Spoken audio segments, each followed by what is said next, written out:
গাজার বেসামরিক এলাকার হামলার তীব্রতা বাড়ানো দখলদার ইসরায়েলি বাহিনী তুমুল প্রতিরোধের মুখে পড়েছে রাফায়।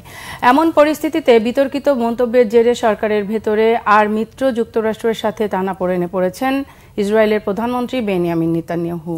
বৃহস্পতিবার রাতে খান ইউনিসের একটি স্কুলে বিমান হামলা চালায় ইসরায়েলি বাহিনী। স্কুলটি আশ্রয়কেন্দ্র হিসেবে ব্যবহার করেছিল বাস্তুচ্যুতরা। হামলা হয়েছে একই এলাকায় অবস্থিত নাসের মেডিকেল কমপ্লেক্সে। গাজার সিটি এলাকা জাইতুনে একটি বাড়িতে গোলাবর্ষণে হত্যা করা হয় অন্তত ৮ জনকে।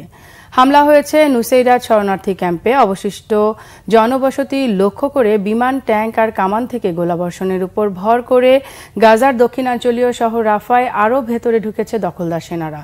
তবে তুমুল প্রতিরোধ গড়ে তুলেছে হামাস সহ স্বাধীনতাকামী যোদ্ধারা। বিস্ফোরণে ধ্বংস হয়েছে ইসরায়েলি বাহিনীর সাজোয়া যান। উত্তর গাজায় মর্টার হামলায় 2 সেনা নিহত ও 3 সেনা আহতের তথ্য স্বীকার করেছে ইসরায়েলের সেনা সদর। এদিকে নেতানিয়াহু নেতৃত্বাধীন সরকারের পদত্যাগের দাবিতে উত্তাল হয়ে উঠেছে ইসরায়েলের রাজপথ।